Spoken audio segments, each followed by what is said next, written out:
Subject కి ఒక teacher ఉంటారు, అన్ని సబ్జెక్టులు నన్ను చదవమంటారు. ఇంత చిన్న బుర్రలో అన్ని ఎలా నింపాలి?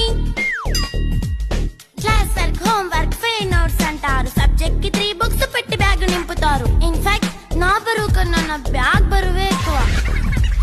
క్వశ్చన్లు, ఆన్సర్లు, సర్ప్రైజ్ టెస్టులు తమ్మి దాటుకొని మళ్ళీ స్కూల్ వాన్ ఎక్కేసి అమ్మయ్య ఇక ఇంటికి వచ్చేసామనుకుంటే మార్క్స్ తక్కువ వస్తే చెయ్యాలి అసైన్మెంట్. రిపోర్ట్ కార్డ్ చూపిస్తే ఇంట్లో ఉన్న పనిష్మెంట్. హోమ్ వర్క్ చేయమంటూ మమ్మీ చంపుతుంటుంది. ట్యూషన్ టైం అయిందని డాడీ తరుముతుంటాడు. డాన్స్ క్లాస్ కి వెళ్ళమని తాతయ్య తిడతాడు. స్నాక్స్ తిని వెళ్ళమని నాన్నమ్మ ఆపుతుంది. ఇక అన్నీ అయిపోయాక కాసేపు టీవీ చూద్దామంటే మమ్మీ ఎంట్రీ ఇచ్చింది. బెడ్ యొక్క మంది చిన్న నాప్ తీసేలోపు తెల్లారిపోయింది.